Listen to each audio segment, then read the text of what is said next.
2019, 2024 మధ్యలో సామాన్య జనాలకు ఈ యొక్క సంక్షేమ పథకాలు ఎలా అమలు చేస్తారో, ఎంత అప్పులు చేస్తారో అనే ఆందోళనతోనే గడిపేశారు.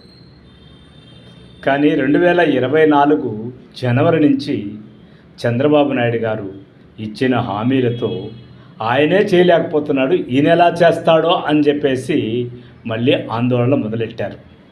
అయితే చంద్రబాబు నాయుడు గారు సంపద సృష్టిస్తాడు, అభివృద్ధి చేస్తాడు కాబట్టి ఇవన్నీ ఇవ్వగలడని కొందరు అనుకున్నారు. కొందరు ముందు ఈ పరిపాలన పోతే సంపద సృష్టించగలము, నిదానంగా సంక్షేమ పథకాలు అమలు చేయొచ్చులే అని అనుకుంటాడు కాబట్టి ఆయన ఒక విజనరీని గౌరవంతోనూ చూశారు. కాబట్టి ఇప్పుడు ఆ హామీలు అమలు చేయలేదు, ఈ హామీలు అమలు చేయలేదని చెప్పేసి డిమాండ్ అండ్ క్వశ్చనింగ్ చేసేదానికి ప్రజలకు అర్హత లేదు, హక్కు లేదు. కొన్నాళ్ళు చూడాలి, 3 నెలల 6 నెలల